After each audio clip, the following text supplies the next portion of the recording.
All right, folks, coming up on Roland Barnett Unfiltered for Wednesday, April 3rd, 2019. Dallas District Attorney overrules Dallas PD for filing felony charges against a black woman who was beaten by a white supremacist. She will join us live with her attorney. The man arrested for the murder of Nipsey Hussle is held on $7 million bail. We will explain to you exactly who he is and what took place today in court. Drama in Virginia as Lieutenant Governor Justin Fairfax speaks out with detailed denials of the allegations against him, and he wants the DA in Boston and North Carolina to investigate the sexual assault claims. He's not waiting for the alleged victims to do so. A huge victory for Lori Lightfoot in the Chicago mayoral race. She blew away Cook County Board President Tony Preckwinkle. She becomes the first black woman ever to become mayor of Chicago. And progressive Democrats are upset with plans by party leaders to shut down primary challengers in House races. What the hell are the Democrats thinking?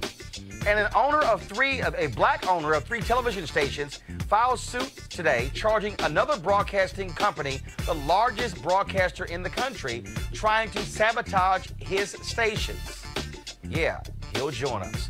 Also, a new film on Netflix from Samuel Abazuwile, also known as Blitz the Ambassador. The film is called Burial of Kojo. And of course, it was distributed by Ava DuVernay's company, Array. Blitz will join us to talk about that movie. Folks, a packed show. It's time to bring the funk. I'm Roland Martin Unfiltered. Let's go. He's got it. Whatever the miss, he's on it. Whatever it is, he's got the scoop, the fact, the find. And when it breaks, he's right on time and it's rolling. Best believe he's knowing. Putting it down from sports to news to politics. With entertainment just for kicks, he's rolling. It's on go, roll, y'all. It's Roland Martin, yeah. Rolling with Roland now. He's funk, he's fresh, he's real, the best, you know he's Roland Martin now.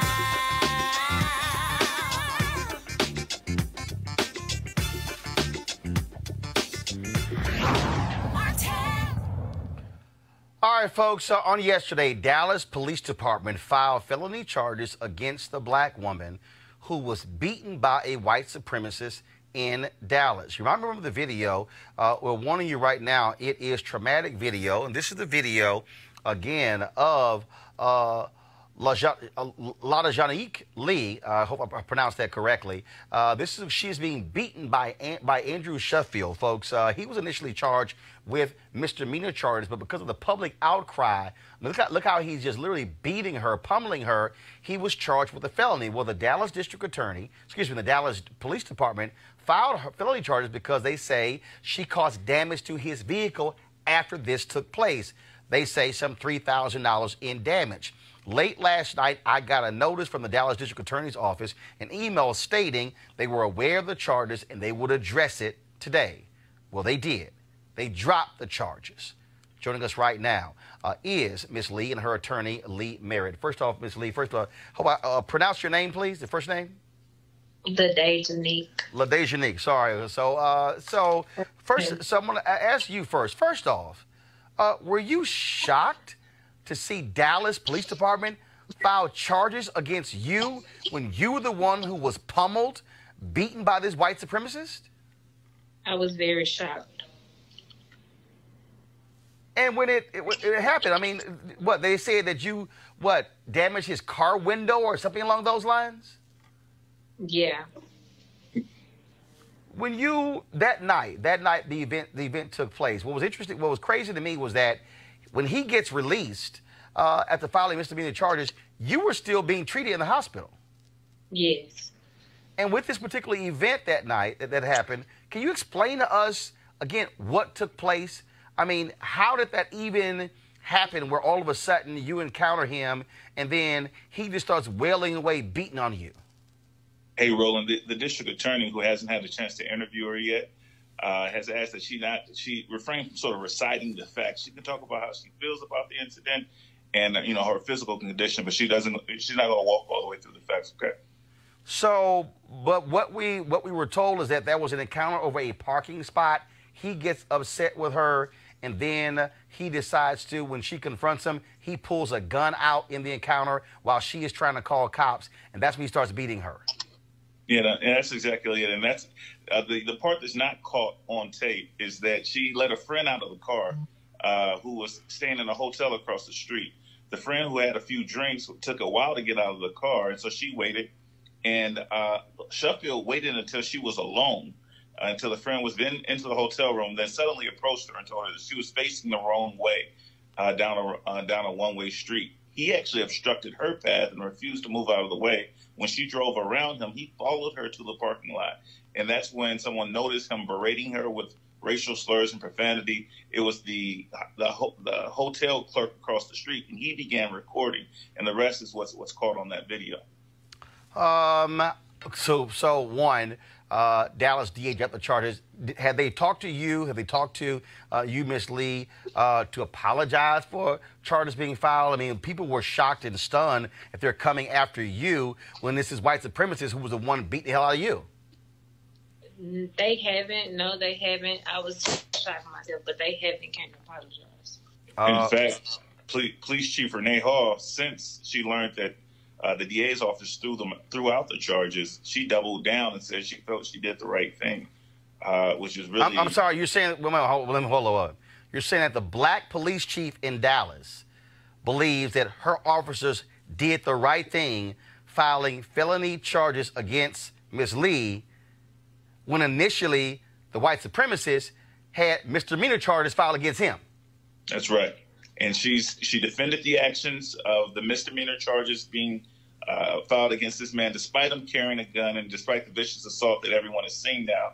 She defended the misdemeanor charges initially, and now she's doubled down on, quite frankly, stupid, and defended these charges that have now been dismissed by the district attorney.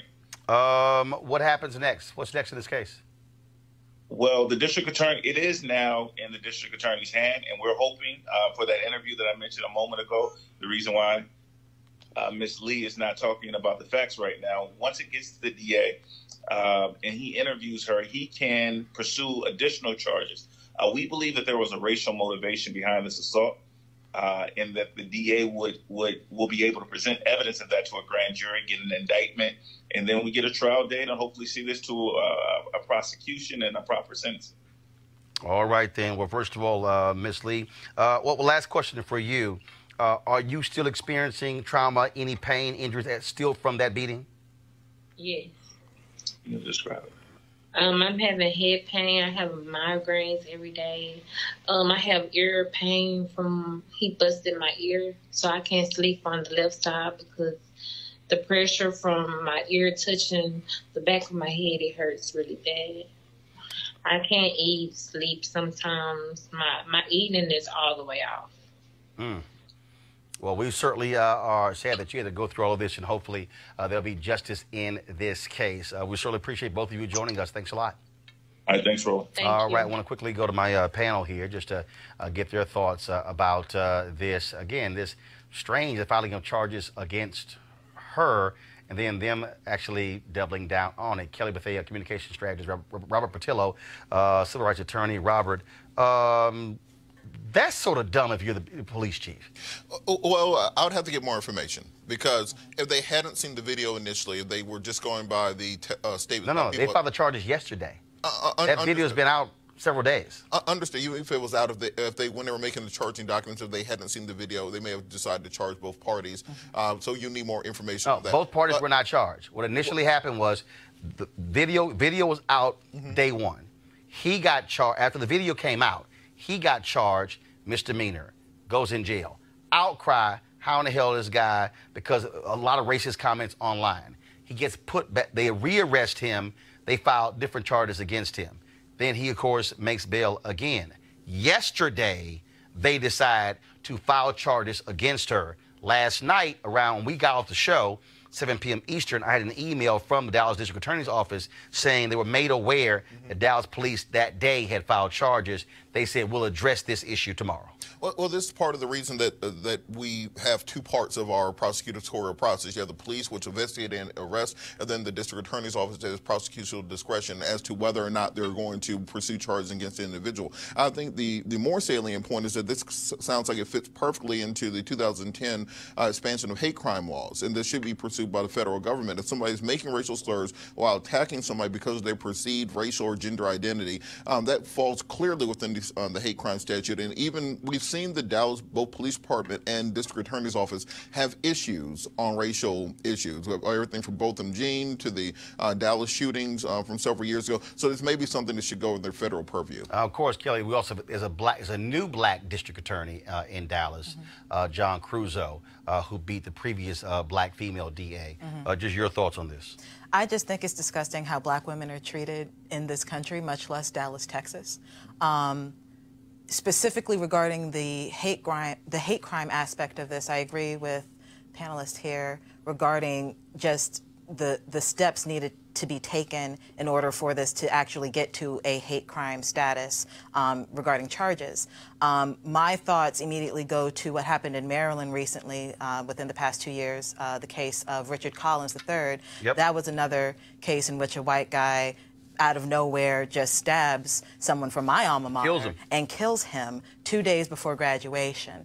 And recently, Maryland just said that that is not. Yeah, no hate crime charges. There's no hate crime charges. So my concern with the new laws coming out regarding what constitutes a hate crime, do you have to say before you kill somebody or before you hit somebody, hey, you, black person, I don't like you, therefore I will stab you. It's never going to be that explicit. So who exactly is this law going to protect? All right, let's go to Los Angeles, folks, where the man charged with the murder of Nipsey Hussle is being held on $7 million bail. That man, his name is Eric Holder. He's a rapper who goes by the name of Fly Mac. He sang body bags, 38 gun blasts, and bloody homicides in his songs. TMZ reports that Holder kicked Hussle in the head after he shot him. TMZ also reports that Hussle was alone at his shop because he went there on the spur of the moment without security to get some new clothes for a friend who just got out of prison after 20 years. But remember, Hussle was shot and killed. 2 other people were also wounded as a result of that. And so that's the latest in that particular case. Let's talk about Virginia, where Lieutenant Governor Justin Fairfax, his 2 accusers told their stories to Gayle King on Monday and Tuesday. Well, today, Fairfax went before the cameras, coming out to once again deny their allegations of sexual assault. This time, he did so point by point. Here's a video. While Dr. Tyson has stated definitively that she met, interacted, and had a conversation with me in Boston on July 26, 2004, the first day of the convention. In fact, Senator Edwards and I were not in Boston on that date. We did not arrive to Boston from North Carolina until the following day. After I arrived, I met Dr. Tyson in passing. She was a volunteer at the convention. As young adults and students, we spent time together talking. I invited her to my hotel room where we engaged in completely consensual activity. I have heard Dr. Tyson say that I held her neck and physically forced her to engage in sexual contact. That is simply not true. What she alleges never happened. At no time did I force any contact. And she has also said that she was visibly upset and crying. That also is not true. At no time was she crying, or did she express any concern, reluctance, or discomfort. Her demeanor never changed throughout the entire encounter. We engaged in friendly banter after leaving the room. Dr. Tyson has said that after our encounter, we had no further contact. That too is not true. In fact, she reached out to me more than once after the convention had ended, and we spoke several times in the weeks after the convention. In fact, at one point, Dr. Tyson left me a message asking me if she could visit me in New York City, where I had returned to school at Columbia Law School, and even invited me to meet her mother. I did not respond, and our relationship did not continue. Through it all, I had no reason to believe that she felt that our interaction in Boston was anything other than 100% consensual. As regards Ms. Watson, I knew Meredith Watson when we were both in college at Duke University. We had many mutual friends and saw each other often. While she and I had never previously had a physical or romantic relationship, we were friendly with each other. On one occasion late in my senior year, in the year 2000, she initiated a consensual encounter with me. I did not rape or sexually assault Meredith Watson. I did not lock the door. I did not turn out the lights. I did not hold her down or use any physical force whatsoever. We were both willing participants. After that encounter, I saw her on occasion when we were with mutual friends. At no time before, during, or after our encounter did she ever say or do anything that suggested to me in any way that she believed, that she thought anything that happened between us was something she had not wanted or that she was uncomfortable with. Ms. Watson has alleged that we later had a conversation about the encounter where I supposedly raised the fact that she had previously accused a Duke basketball player of raping her, and therefore I thought she would, quote unquote, be too afraid to report another assault. No version of that conversation ever occurred. Now, folks, also in the news conference, Fairfax made it clear that he also took 2 lie detector tests and passed both of them. Of course, his statement was a lot longer than that. And check this out. Go to my iPad, please. He also said this, quote, "At my direction, my attorney has contacted the district attorney's office in Boston, Massachusetts, and the district attorney's office in Durham, North Carolina. Each would have jurisdiction over these alleged crimes. My attorney has asked each office to launch an investigation of these allegations if they have not already done so." Now, what has been going on, of course, is in that interview, Tyson said she would be willing to speak before a process, a legislative process in Virginia. This is a statement that was released today by the lawyer for Dr. Vanessa Tyson. This is what they released. Since their allegations became public in February 2019, Dr. Vanessa Tyson and Meredith Watson have made clear they believe the people of Virginia deserve to hear about the sexual assault and trauma they experienced at the hands of Lieutenant Governor Justin Fairfax. They have asked the members of Virginia's legislature to come together to determine a process that will provide due process to all parties while allowing the people of Virginia to judge for themselves whether Lieutenant Governor Fairfax deserves to hold his position of trust and power. Given the General Assembly's inaction, Dr. Tyson decided to appear and answer questions about the incident in a national television interview. Today, Lieutenant Governor Fairfax made a public statement to members of the media in which he responded in a piecemeal fashion to the accounts of both women. He insists that he is fit to serve as Virginia's lieutenant governor unless he is convicted of criminal court. However, a politician's fitness for office is wholly independent of the workings of the criminal justice system. We believe Lieutenant Governor Fairfax's statement to the media further exemplifies the need for a bipartisan public hearing in which all sides have an equal opportunity to testify under oath and present facts and evidence. It is unclear why Lieutenant Governor Fairfax is refusing to appear and testify under oath in the General Assembly about his past conduct. While Dr. Tyson and her legal team have been in touch with the Suffolk County District Attorney's Office, and she has not ruled out pursuing criminal charges, the Virginia General Assembly must fulfill its responsibility to the people of Virginia to ensure the integrity of the Commonwealth's leadership. Reports have indicated that Virginia's legislators are at a political standstill and unable to agree on a way to allow all parties to testify in public and under oath. Sexual assault is not a partisan issue. The failure of the Virginia legislature to provide all sides the opportunity to be heard sends a devastating message to sexual assault survivors in the Commonwealth that their state representatives will silence them in order to gain political advantage. We hope that the General Assembly and Lieutenant Governor Fairfax will agree to hold an open, fair hearing where all parties can come forward to provide information about this serious matter. Now, let me break this thing down. I'm going to break this statement down and also deal with his statements. Also joining us is Dr. Jason Nichols, lecturer for the Department of African American Studies, University of Maryland. So I'm going to start from the bottom up, because here's what I found to be quite interesting as I read this. First, this statement says, The failure of the Virginia legislature to provide all sides the opportunity to be heard sends a devastating message to sexual assault survivors in the Commonwealth. First of all, neither one of them are from Virginia. One took place in Boston, one took place in North Carolina. They say in here that Fairfax addressed his piecemeal. That's actually not what happened. But I'm still trying to understand here. This is the statement from the lawyer for Vanessa Tyson, okay, Deborah Katz. She's trying to push the Virginia legislature to hear this out, Kelly, but they don't want to file a complaint in the legal. Fairfax basically said, wait a minute, I'm being accused of forcing someone to have oral sex in Boston and raping somebody in North Carolina. He said, fine, since y'all doing this, I'm going to call the DA. Mm-hmm.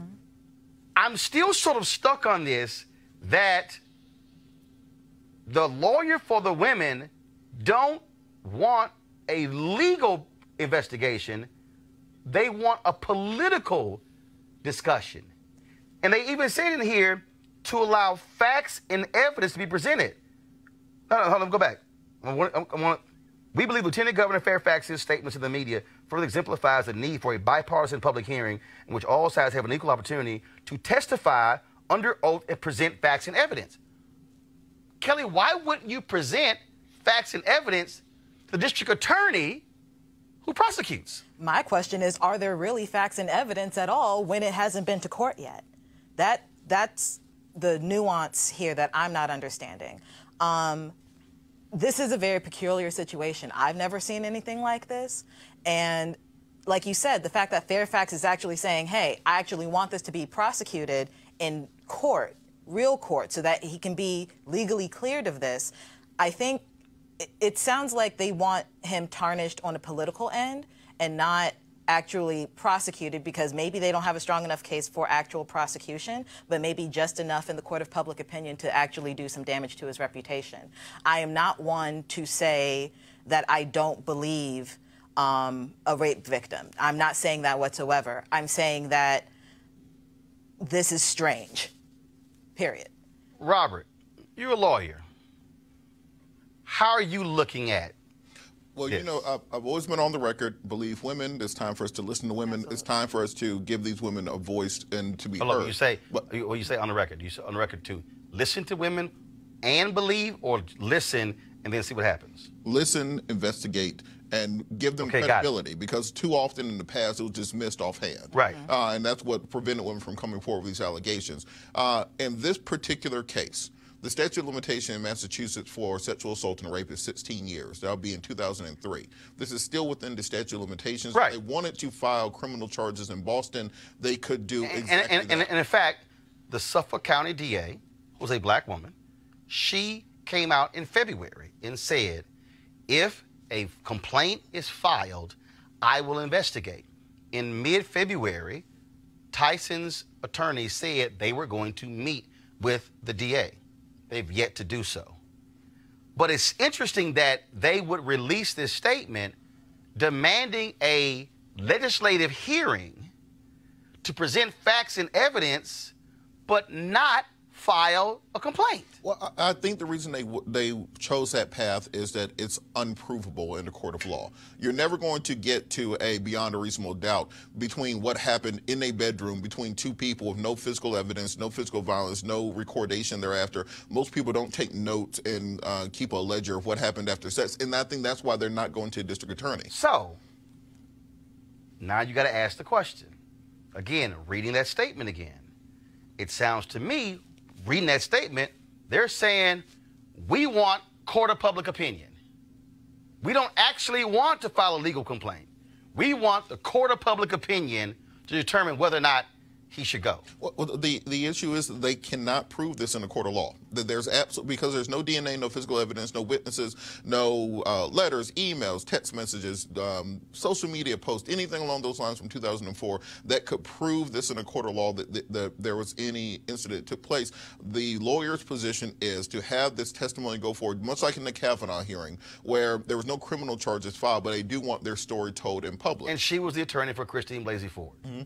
Jason, what do you make of this? Because, and then especially, what do you make of Fairfax saying, okay, fine, y'all don't want, I'm going to tell the DA, launch an investigation? Well, I was thinking the exact same thing that was said, and that is that this is very difficult to prove without any serious evidence. It's been a long time. My question is, if this happened, would they have told a friend, told somebody, had witnesses that they could pull forward?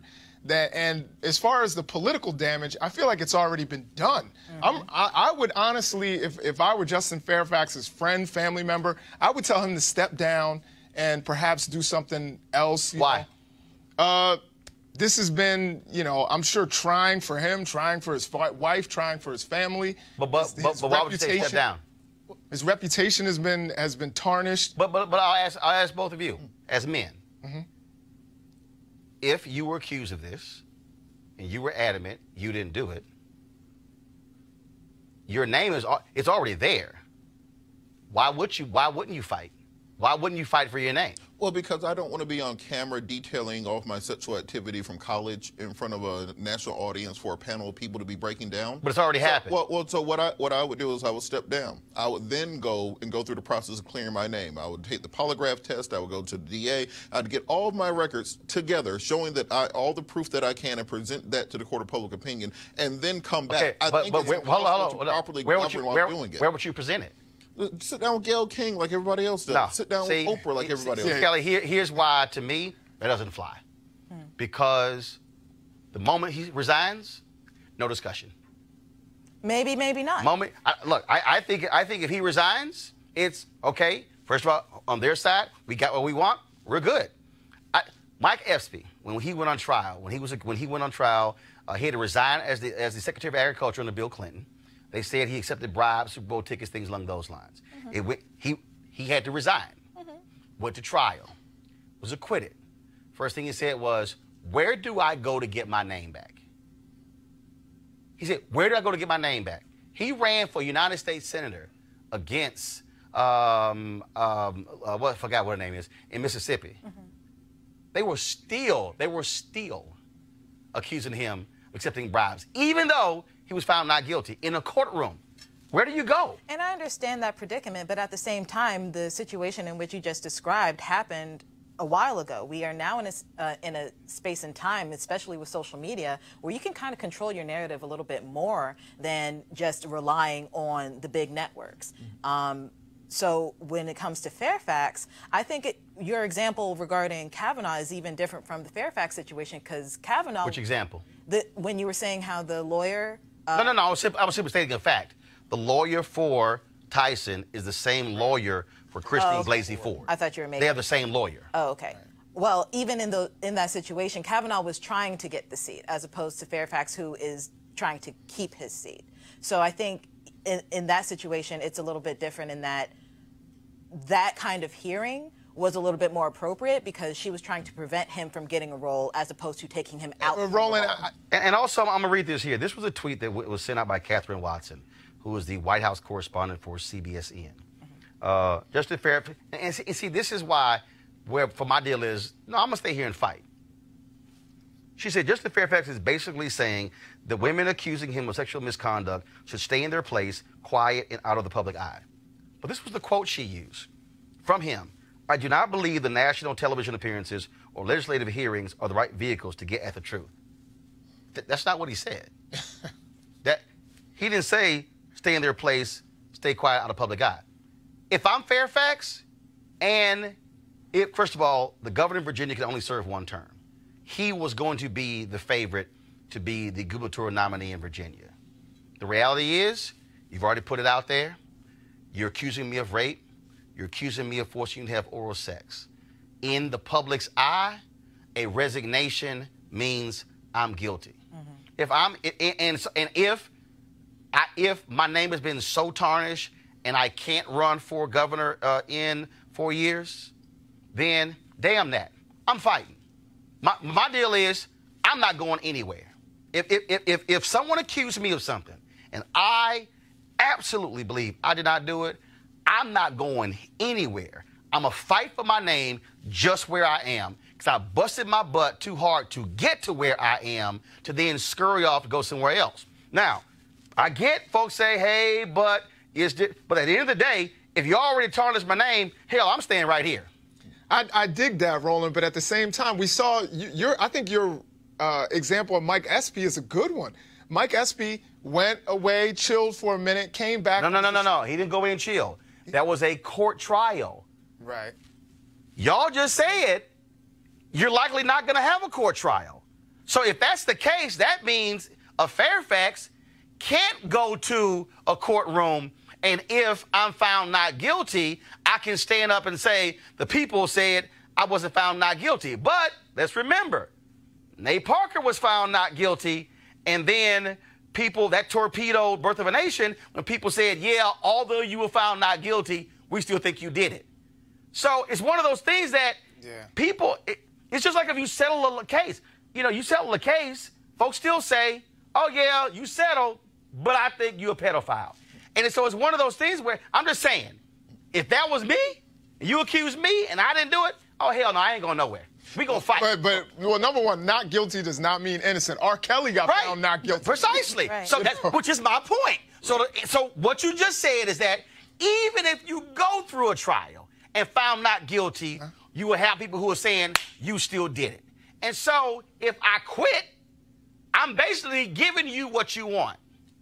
I ain't gonna do it. Final comment before I go to my next story. I think for me, and the advice I would give a client is step down, clear your name, get all of your information, put it back into the court. But how do you clear your name? What's the process to clear your name? Look, while you're in office, you can't fight this and effectively govern. So there's nothing he can do effectively as lieutenant governor right now. Lieutenant governor ain't like you got great duties.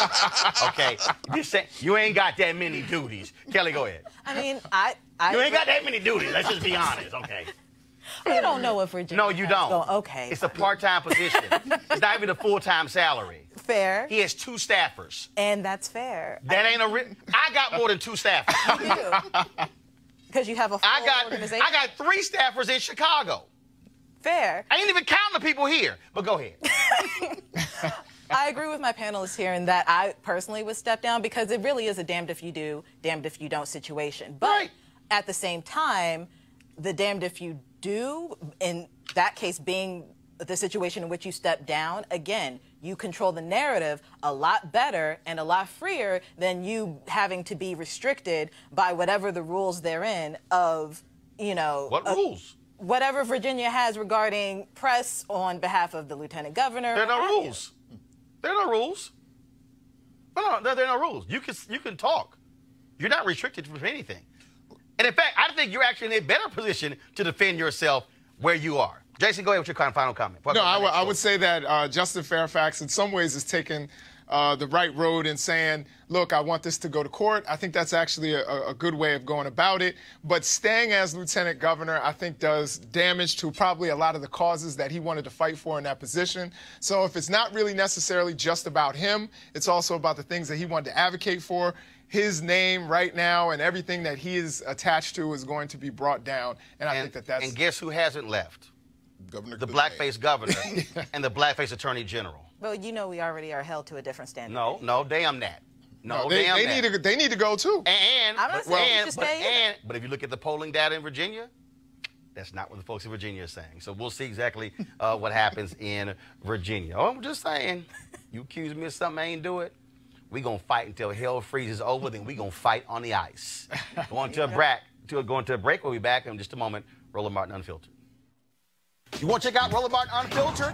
YouTube.com/Roland S. Martin. And subscribe to our YouTube channel. There's only one daily digital show out here that keeps it black and keep it real. It's Roland Martin Unfiltered. See that name right there?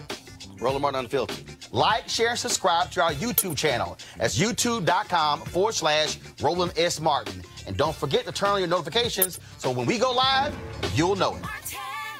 Here we go. All right, folks, you have plenty of pictures in your home, but you've never seen anything like this before. Introducing Easy Tiles, the world's first photo tiles made of sleek and ultra lightweight glass. Easy Tiles makes it very simple. You use your exclusive app for iPhone and Android to upload as many photos as you like. Then they print them on tempered glass. Now, your order arrives on your doorstep in a few days, And that's when the real fun begins, because with Easy Tiles, you'll transform your living space with a gallery wall that will amaze each and every guest. Easy Tiles are even simple to hang, no hammer and no nails. Even Robert could do it. And because they're mounted on small risers, they appear to float on your wall. Easy to order, easy to hang, and guaranteed for life. Now you can save 30% on any size order, plus get free shipping on orders of 4 or more. Just download the free Easy Tiles app at EasyTiles.com and turn your best memories into beautiful glass wall art. Plus, save big now with this special offer. That's EasyTiles.com, EasyTiles.com. Hey fam, want to check out Roland Unfiltered, the blackest show on all of digital, cable, and broadcast. Check out our audio podcast. There's only one daily digital show out here that keeps it black and keep it real. It's Roland Martin Unfiltered. Press play.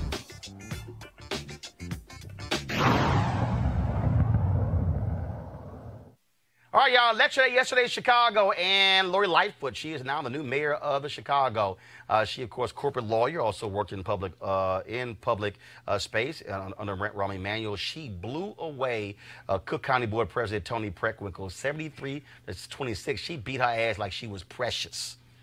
Like she beat her with a tire track, a belt, a switch, and an extension cord. Yo, that's a blowout right there, y'all. Of course, Preckwinkle, not only was she the president of the Cook County Board, she also, folks, was the head of the Cook County Democratic Party. She had major labor support, but in Chicago, they wanted change. And then, of course, even a last-minute effort to try to blast Lightfoot with flyers around black churches in Chicago because she's a lesbian did not matter. She won in every one of Chicago's 50 wards, a stunning rebuke to establishment politics in that particular city.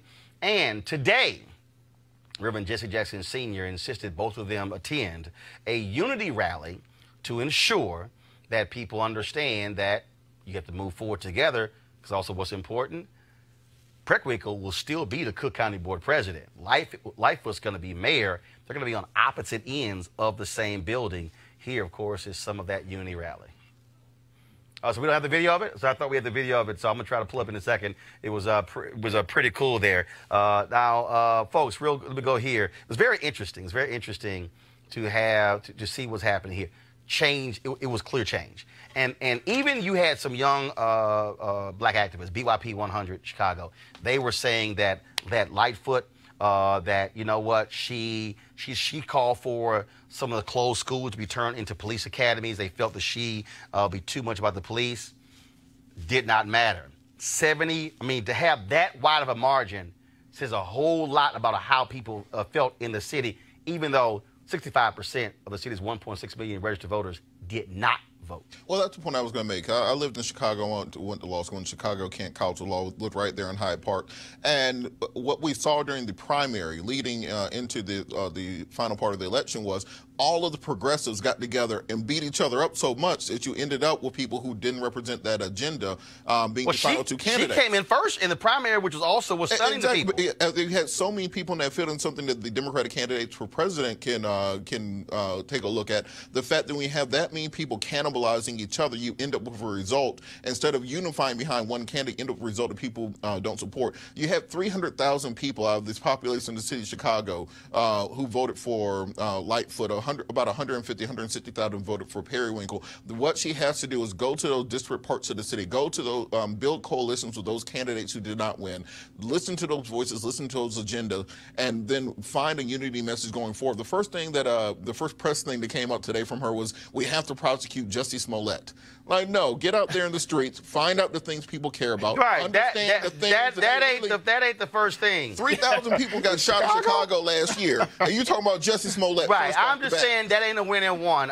Reverend Jesse Jackson Sr., of course, Rainbow pushed for them to have this unity rally, but they also shook hands. The two of them hated each other during this campaign. And so this is from Reverend Jackson's Twitter feed of this unity rally of Preckwinkle as well as Lightfoot. Mayor-elect Lightfoot last night to congratulate her.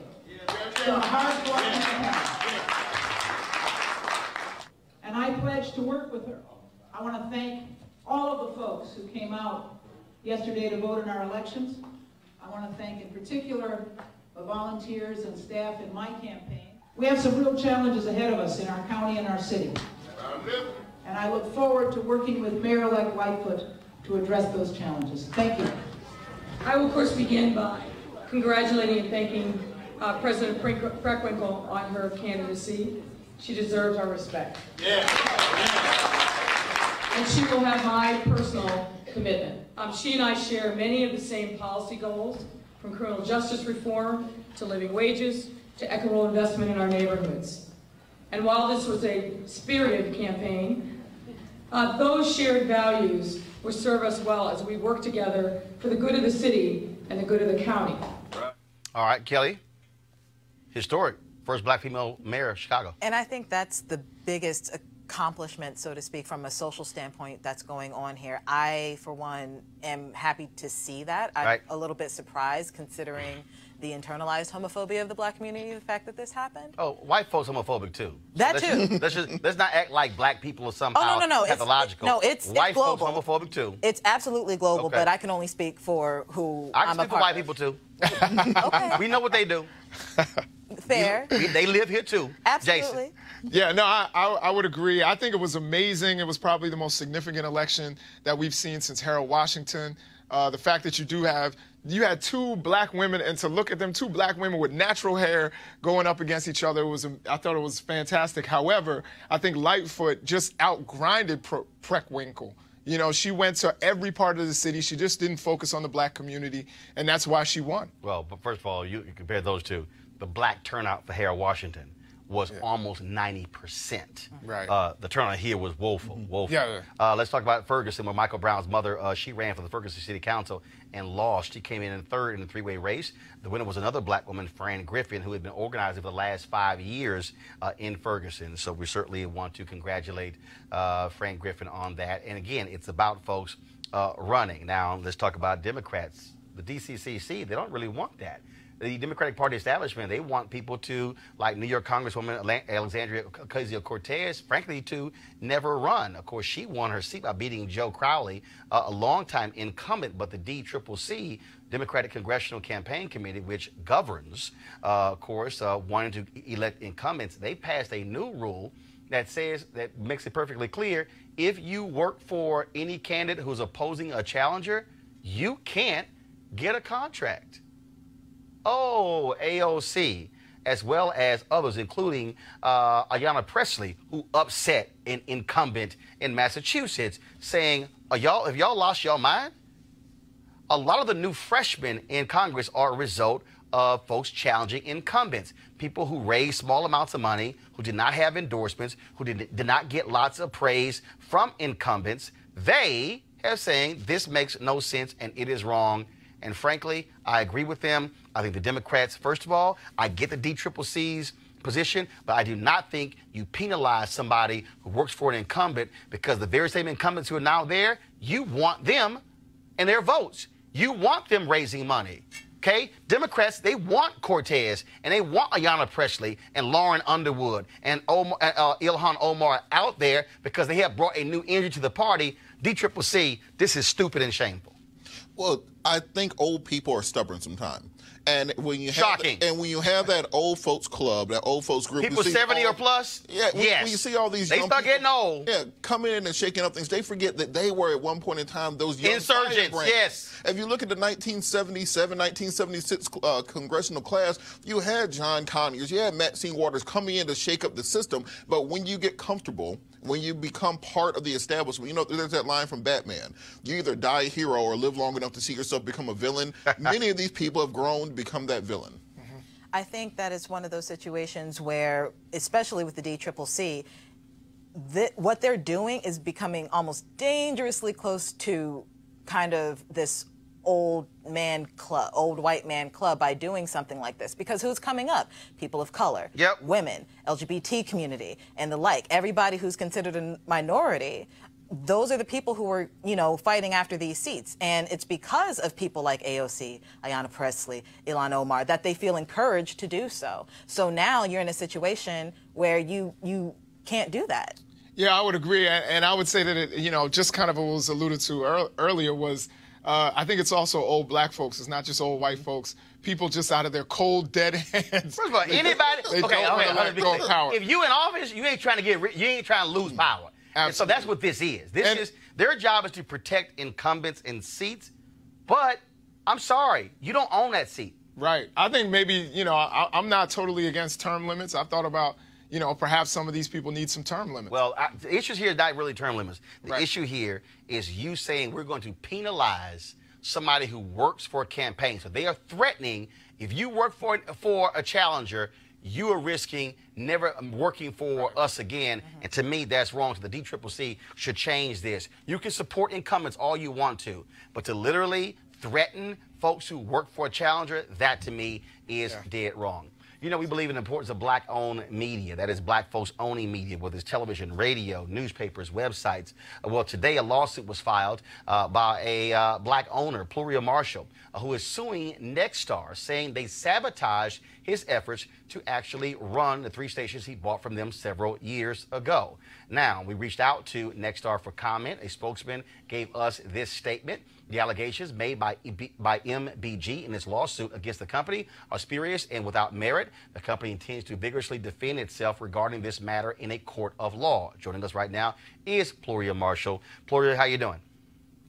I'm great, Roland. How are you? Doing great. So you bought these stations how long ago? We bought the stations in 2014 and 2015. And what was the relationship like when you bought the stations? Was it good? Was it a good working relationship? Roland, it was a dream come true for me. It was great. I'd been out of the broadcast business, the TV business, about 25 years, and it was kumbaya. Fantastic. Pluria's back in the business, and I should be able to produce programming, run the stations as we saw fit, and contribute to our communities. Of course, you also own black newspapers. You're a second generation person involved in media. And then what happened? How did this thing go south? Well, it basically went south from day one. The folks at Nexstar did not like the structure of the deal that the FCC put forth. And from just about day one, everything that they did was to make it difficult for me to run the businesses from a corporate standpoint. Explain that. When you say how the FCC structured that, so when they sold the stations to you, was that a result of having to meet FCC obligations because they own too many stations? Well, it was the stations were sold to me based on there's a very low number of black male television station owners, black men. There's actually first of all, it's a low number of black, period. Black men and women. I mean, it's damn near non-existent. Right. It's actually a rounding error. It's 4 of us that own stations, probably collectively maybe 20 stations out of 1,400. And so they were selling the stations. Was a tax break involved? Was there some sort of benefit to them selling to an African American? No. The benefit to Nexstar was that they had a $500 million deal that they had on the table. And the only way to get that deal done was to sell to a minority broadcaster, which, of course, was me. And so what were they doing to you when you alleged sabotage? Like what? What were they doing? For instance, they would go into the market and their managers in the markets would say, oh, yes, we run the Marshall stations. And as per the FCC, that was the exact edict that the FCC said, no, Marshall runs his stations. At every turn when we would go into the market to make sales calls, they say, well, the Nexstar folks said that they represent you, which is just not true. So, and from a local sales standpoint, you have to look at this. There are oligopolies. It's 4, 5, 6 stations per market. And if one company comes in and says, we represent these guys, we represent basically, half the market, do business with us. How did you try to resolve this over the last few years with them? We have attempted to negotiate with them. We have tried to restructure the contracts that were more in line with this deal. Nexstar is relying on this a sidecar. I know it's in the weeds, but it's a structure that is not what we are. So their response was, this is the way it is, take it or leave it. And So you filed a lawsuit in federal court. They deny exactly what took place. Yes. And again, the point I made earlier, this speaks to the larger issue, the fact that we used to have far more African Americans who own television stations and radio stations, and that number has dwindled tremendously, and that has a direct impact on our ability to be able to participate in wealth building, but also to control the content. Correct. I mean, it's radio's non-existent. Television is non-existent from an ownership standpoint, and everything that has been put in place by the FCC, and they're well-meaning. When this deal was struck, it was monumental. The Congressional Black Caucus endorsed it. All the commissioners endorsed it, and for Nexstar to basically say that our allegations are false and untrue is just far off base. All right, then, Pluria Marshall, we surely appreciate it. Thank you so very much. Thank you, Roland. Take care. All right, folks, calling all HBCU alumni, students, and leaders. I want you to, I need y'all to do this here, okay? I need you to do this here. I'm not going to read it that way. Y'all, this is free money.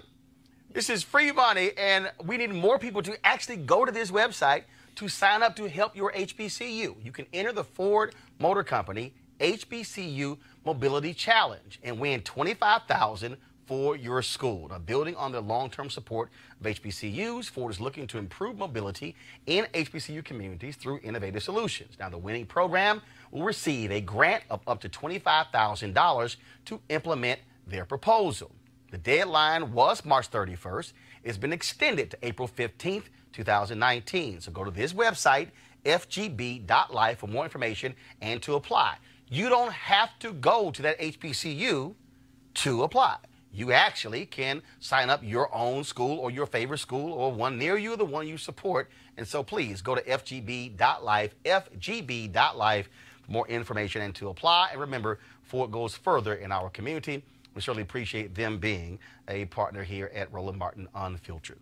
This weekend, Sunday, this past Sunday, The Burial of Kojo, a new film that dropped on Netflix that tells the story of a young woman in Ghana as she remembers her childhood and the contentious relationship between her father, Kojo, and her uncle, Kwabena. Take a look.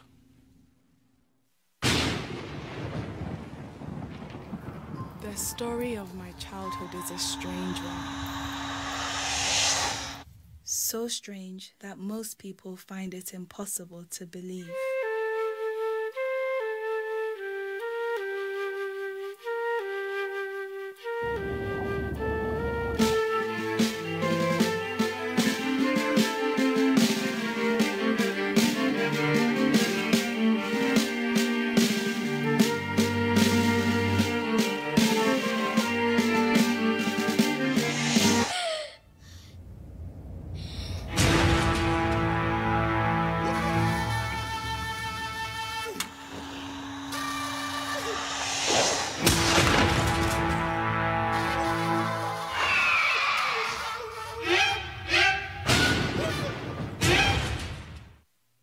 Director Blitz Bazuwele joins me right now. Blitz, is that how I pronounce your name?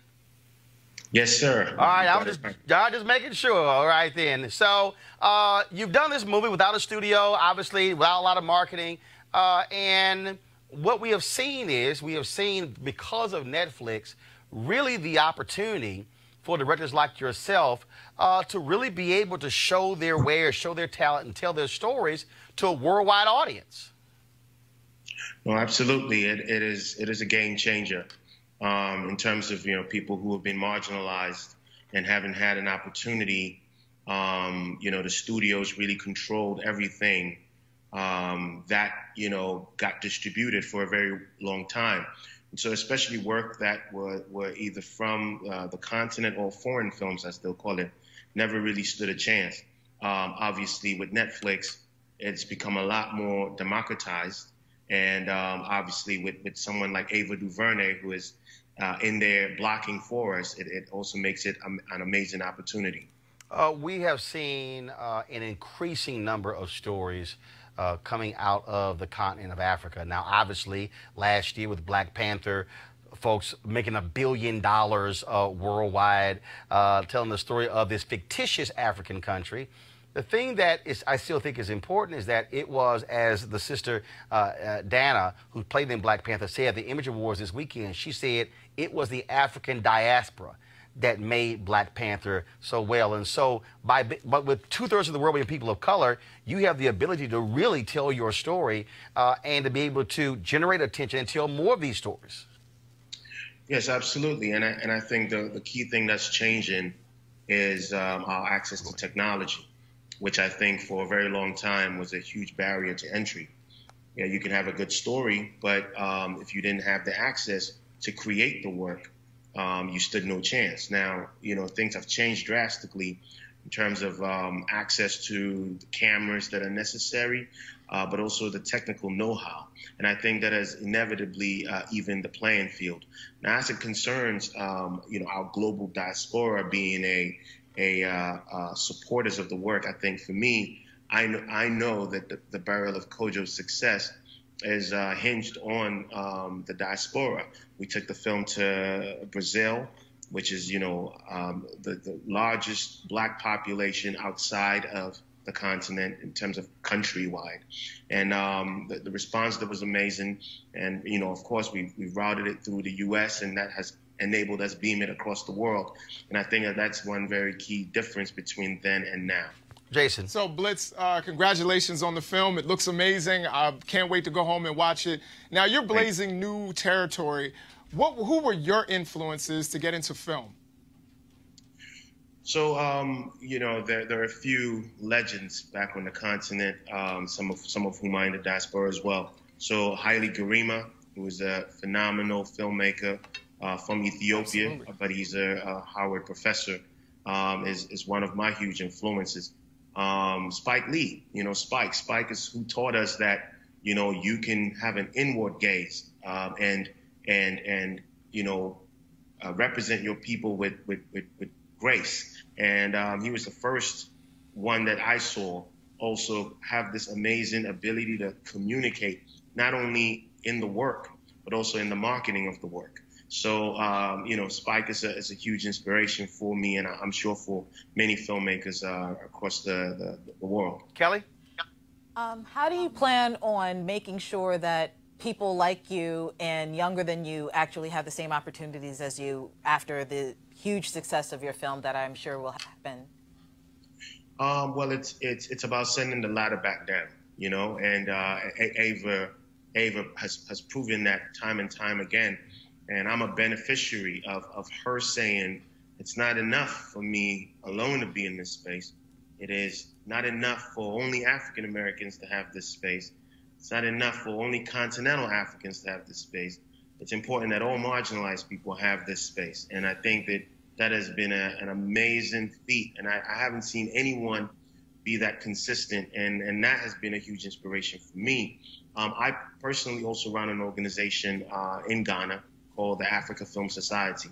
And our work is similar to what's happening here with Ava and Array, where, you know, our key thing was how do we first educate people and let them know that Africa has a cinematic history. That's the first thing.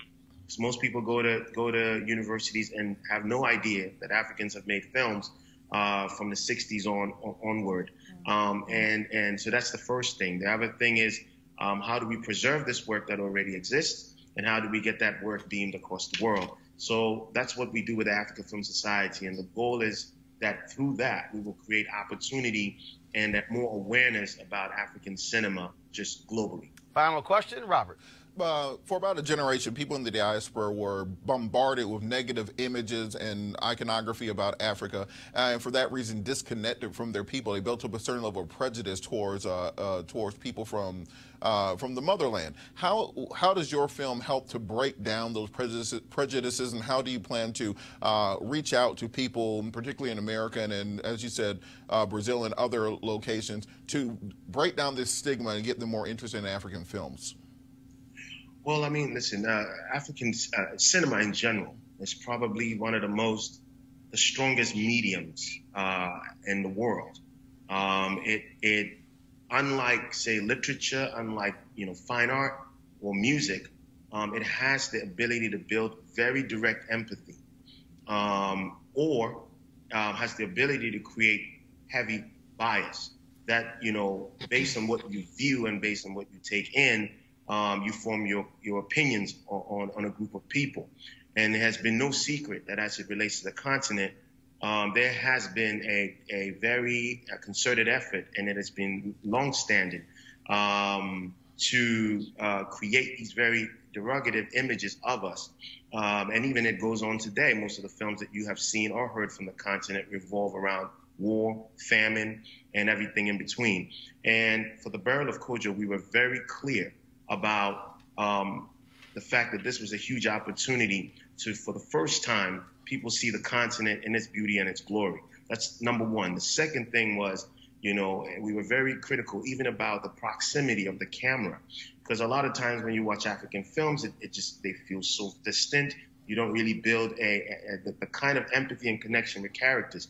We were very clear that the camera was a stand-in for our people, and that the closer you were to the characters, the more empathy you were going to build. And I think that it's our responsibility as a diaspora and as a continent to be cognizant about these images and to only do our absolute best to reflect ourselves in the best light. So the burial of Kojo, absolutely, it was very intentional, and we're very excited. The reviews have been stunning, so we're extremely excited. Blitz, congratulations, folks. The Burial of Kojo airs on Netflix.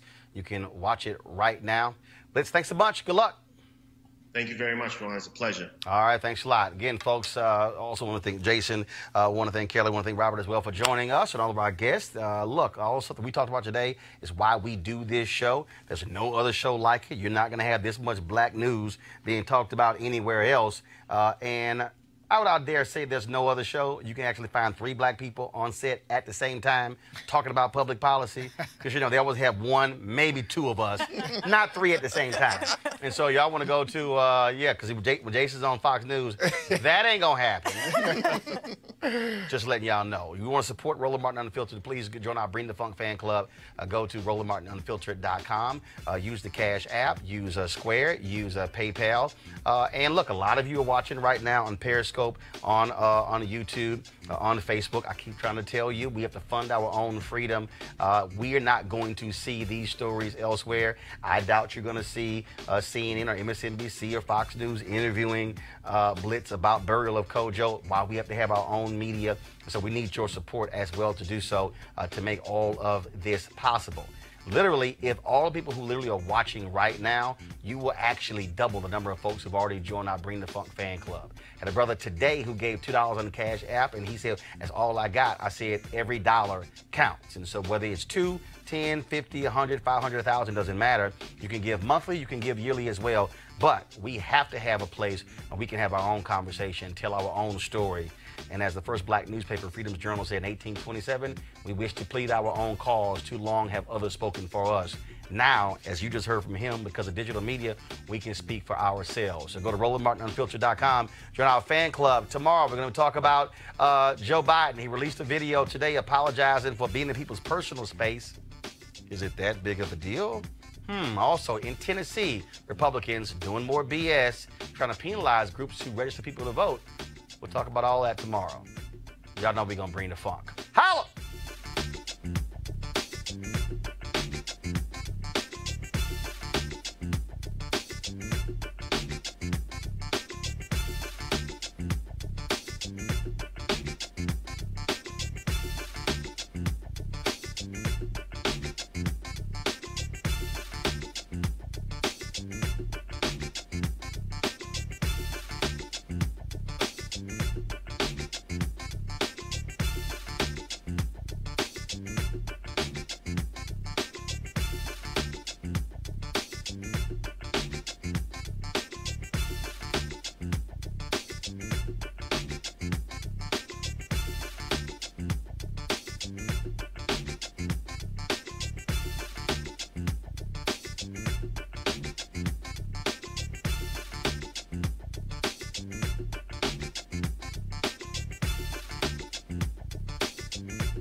Hey fam, want to check out Roland Martin Unfiltered? The blackest show on all of digital, cable, and broadcast. Check out our audio podcast. There's only one daily digital show out here that keeps it black and keep it real. It's Roland Martin Unfiltered. Press play. You want to support Roland Martin Unfiltered? Be sure to join our Bring the Funk fan club. Every dollar that you give to us supports our daily digital show. There's only one daily digital show out here that keeps it black and keep it real. It's Roland Martin Unfiltered. Support the Roland Martin Unfiltered daily digital show by going to RolandMartinUnfiltered.com. Our goal is to get 20,000 of our fans contributing $50 each for the whole year. You can make this possible. RolandMartinUnfiltered.com. You want to check out Roland Martin Unfiltered? YouTube.com/Roland S. Martin. And subscribe to our YouTube channel. There's only one daily digital show out here that keeps it black and keep it real. It's Roland Martin Unfiltered. See that name right there? Roland Martin Unfiltered. Like, share, and subscribe to our YouTube channel. That's YouTube.com/Roland S. Martin. And don't forget to turn on your notifications so when we go live, you'll know it.